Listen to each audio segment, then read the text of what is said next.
Hello प्यारे बच्चों, स्वागत है मेरे चैनल संजीव क्लासेस में। तो चलिए आज मैं आपके लिए लेकर आया हूँ आज की वर्कशीट। तो वर्कशीट सोल्व करने चैनल को सब्सक्राइब कीजिए और वीडियो को लाइक और शेयर कीजिए। चलिए चलते हैं अपनी वीडियो पर। जो कैसे हैं आप सभी, उम्मीद है आप सभी स्वस्थ होंगे, खुश होंगे। बच्चों आज की हमारी कार्यपत्रिका है कार्यपत्रिका संख्या 88A। 88B भी है, इस पहले 88A देख लेते हैं जो कि हिंदी की कार्यपत्रिका है, फिर B पर चलेंगे। कक्षा 3 के लिए ये कार्यपत्रिका 88A। सेक्शन आपका यहाँ पर आएगा, तारीख 7 अक्टूबर 2021। पाठ्य पुस्तक का नाम रिमझिम और पाठ का नाम टिप टिप हुआ। विद्यार्थी यानी आपका नाम यहाँ पर और आपके टीचर यानी शिक्षक शिक्षिका किसी का भी नाम यहाँ पर। बच्चों आपने पाठ टिप टिप पढ़ा, मज़ेदार लगा ना। अब आप जरा पाठ में दादी द्वारा कहे गए इस वाक्य पर ध्यान दीजिए। न शेरवा के डर न बघवा के डर, डर तो डर टिप टिपवा के डर। पाठ में बार बार टिप टिपवा शब्द आया है। क्या आप जानते हैं कि टिप टिपवा शब्द का कोई अर्थ नहीं है? यह तो बारिश के पानी की टपकने की आवाज़ टप टप है। कुछ शब्द ऐसे होते हैं जिनका कोई अर्थ नहीं होता और कुछ शब्द ऐसे होते हैं जिनका कोई अर्थ ही नहीं होता। यानी कुछ का अर्थ होता है और कुछ का नहीं होता। अर्थ के आधार पर शब्द दो प्रकार के होते हैं, सार्थक शब्द जिनका अर्थ होता है जैसे किताब, दीवार, बगीचा, शेर आदि, और निरर्थक शब्द जिनका कोई अर्थ नहीं होता। ये अधिकतर सार्थक शब्दों के साथ प्रयोग होते हैं जैसे खटर पटर, पानी वानी, रोटी वोटी, चाय वाय बोल देते हैं ना जब, तो यही जो शब्द होते हैं ये निरर्थक होते हैं, लेकिन सार्थक शब्दों के साथ बोले जाते हैं इसलिए इनका मतलब निकल जाता है। वैसे कोई अलग से इनका कोई मतलब नहीं है। तो आगे चलते हैं। प्रश्न 1, नीचे लिखे वाक्यों में से निरर्थक शब्द छांटिए और सामने दी गई खाली जगह में भरिए। चलिए देखते हैं कौन कौन से हैं। तो पहला है बच्चों क, आप चाय शाय पी कर जाना। देखिए चाय तो शब्द होता है लेकिन शाय जो है वो निरर्थक शब्द है। उसी तरह से खेलना वेलना, वेलना निरर्थक हो गया। आलतू फालतू, अब देखिए यहाँ पर फालतू ठीक है, आलतू निरर्थक है। ये चीज़ का भी ध्यान रखना, कई बार शब्द पहले आता है कहीं बाद में आता है। कोई बहाना वहाना नहीं चलेगा। अब इसमें आपको बताना है कि कौन सा शब्द है जो निरर्थक है। जब बहाना होता है बच्चों, बहाना बनाते हैं वो, और बहाना अब देख लीजिए इसका कोई अर्थ नहीं होता तो ये आ जाएगा। दूसरा, आइए बच्चों नीचे दिए गए उल्टे पुल्टे वर्णों से सार्थक शब्द बनाते हैं जैसे शबारी, इससे क्या बनेगा? बारिश। डी प झो, इससे बनेगा झोपड़ी। पहले झो फिर प फिर डी, झोपड़ी। इसका आप बताइएगा क्या बनेगा।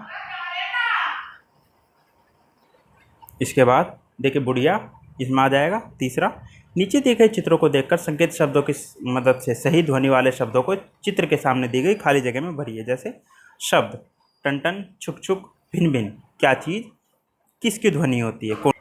तो देखिए रेल की ध्वनि होती है छुक छुक छुक छुक छुक छुक। घंटे की होती है बच्चों टन टन, यहाँ आ जाएगा। और मधुमक्खी की होती है भिन, यानी भिन भिन, तो ये यहाँ आ जाएगा। नंबर 4, पाठ के आधार पर बताइए कि धोबी तालाब के किनारे क्यों गया था और वहाँ से वह किसे गधा समझकर लाया था। यह आपको बताना है बच्चों। अगर आपने पाठ पढ़ा हुआ है तो जब धोबी तालाब किनारे गया था वो क्यों गया था और वह गधा समझकर किसे पकड़ लाया था, वो आपको यहाँ लिखना है। अभिभावकों के लिए सुझाव है, बच्चों से पूछ सकते हैं कि यदि आपके घर कुछ दिन पानी नहीं आए तो आपको और आपके परिवार के बाकी सदस्यों को कौन कौन से कार्य करने में परेशानी होगी। तो बच्चों आपको कार्यपत्रिका मज़ेदार लगी ना? बताइए कि आज आपने क्या नया सीखा। तो आज हमने सीखा है सार्थक और निरर्थक शब्द। और अपने हाथों को साबुन में पानी से नियमित रूप से धोते रहिए ताकि आप और आपका परिवार सुरक्षित रहे। आज की वर्कशीट के फर्स्ट पार्ट में इतना ही बच्चों। चलते हैं इसके सेकंड पार्ट यानी बी पार्ट पर। तो बी पार्ट है बच्चों 88B, EVS की वर्कशीट है, क्लास 3 के लिए। यहाँ पर अपना सेक्शन लिखेंगे। डेट है 7 अक्टूबर 2021। टेक्स्ट बुक का नाम लुकिंग अराउंड, जो कि EVS की इंग्लिश मीडियम है, हिंदी मीडियम में आसपास होता है। यूनिट 2 द प्लांट फेरी, यानी प्लांट फेरी चैप्टर का नाम है, यूनिट 2 है। स्टूडेंट नेम आपका नाम यहाँ पर और आपके टीचर का नाम यहाँ पर आएगा। प्यारे बच्चों, आप सभी ने अपने आसपास बहुत से पौधे तो देखे ही होंगे। क्या आपने कभी किसी को पौधा लगाते हुए देखा है? एक पौधे को लगाने से पहले मिट्टी में बीज को डाला जाता है और धीरे धीरे सूरज के प्रकाश और पानी की मदद से वह पौधा बड़ा होता जाता है। कुछ पौधों में फूल आते हैं और कुछ में नहीं आते। आइए बच्चों आज हम पौधों से जुड़ी कुछ जानकारियाँ प्राप्त करते हैं। नंबर 1, बच्चों जिस प्रकार हमारे शरीर में विभिन्न अंग हैं उसी तरह पौधों के भी अंग होते हैं, यानी अलग अलग भाग। पौधों के विभिन्न भागों को दर्शाते हुए एक चित्र नीचे दिया गया। संकेत बॉक्स की सहायता से पौधों के विभिन्न भागों को पहचान कर और उनके क्रम अनुसार अपनी कॉपी में लिखें। देखिए यहाँ पर अगर आपने वर्कशीट प्रिंटेड रूप में है तो आप उसमें लिखेंगे, वरना कॉपी में सीरियल नंबर से पहले नंबर पे कौन सा है, दूसरे पे कौन सा है, तीसरे पे कौन सा है। चलिए तो चलिए बच्चों, सबसे कितने हैं, 1 2 3 4 5। तो पहले से ही शुरू करते हैं। पहला भाग है बच्चों पत्ती, दूसरा कौन सा है, तना, तीसरा फूल, फूलों से ही खुशबू आती है ना। चौथा बच्चों देखिए, वैसे तो ये सब्जी है, लेकिन नॉर्मली अगर हम भागों में देखें तो ये फल कहलाता है, मतलब जो उस पौधे से हमें मिलता है मेन। तो यहाँ पर फल लिखेंगे। वैसे एक सब्जी है, बैंगन का पौधा लग रहा है देखने में। 5वें नंबर पर है इसकी जड़। तो पत्तियां, तना, फूल, जड़, फल। देखिए यहाँ पर ऑप्शन में फल था, इसलिए यहाँ पर फल है। अगर ये कहते हैं क्या है तो ये बैंगन जैसा लिख रहा है। आगे अगला क्वेश्चन है, क्वेश्चन नंबर 2। बच्चों, जिस तरह हमारे शरीर के अंगों के अलग अलग कार्य होते हैं, ठीक वैसे ही पौधों के भी भाग के पौधे को जीवित रखने के लिए कार्य होते हैं। यानी प्लांट्स में जितने भी पार्ट्स होते हैं सबके अलग अलग कार्य होते हैं जो वो करते हैं। नीचे दिए गए पौधों के भागों का उनके सही कार्य से मिलानकर अपनी कॉपी में लिखिए। चलिए देखते हैं पौधे के भाग और कार्य।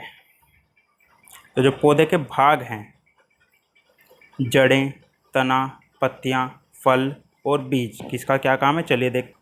तो बच्चों जड़ें जो होती हैं पौधे के लिए मिट्टी से पानी व पोषक तत्व लेती हैं। तो यहाँ पर हम लिखेंगे 1, क्योंकि अगर हम मिलान करेंगे तो ये सब होच पोच हो जाएगा। तो हम सीधा सीरियल नंबर को मैच करते हैं। तना क्या काम करता है, पौधे को सीधा खड़ा रखने में मदद करता है, यानी डी।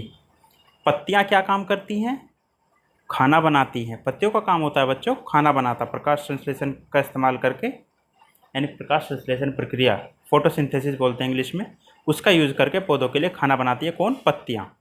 फल का क्या काम है बच्चों, बीजों की रक्षा करता है, क्योंकि फलों के अंदर ही बीज होते हैं ना। तो चौथे नंबर पर आएगा बीजों की रक्षा करना। 5वें नंबर पर बीज का क्या काम होता है, बीज से एक नया पौधा बनता है, यानी 5 नंबर।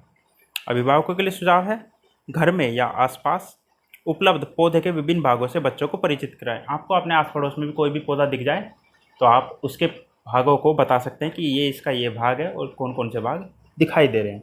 जड़ के बारे में बता सकते हैं, क्योंकि जड़ ज़मीन के अंदर होती है तो जड़ दिखाई नहीं देती। ज़्यादातर पौधों की जड़ें ज़मीन के अंदर ही होती है। कुछ पौधे या पेड़ होते हैं जिनकी जड़ें बाहर दिखाई दे जाती है, जैसे बरगद का पेड़, उसकी जड़ें इतनी फैल जाती है कि वो बाहर निकलने लगती हैं। और अंत में, कोरोना से बचने के लिए 2 गज या 6 फीट की दूरी बनाए रखिए ताकि आप और आपका परिवार सुरक्षित रहे। आज की वर्कशीट में बच्चों इतना ही। मिलते हैं कल नई वीडियो नई वर्कशीट के साथ। तब तक अपना ध्यान रखिएगा। धन्यवाद।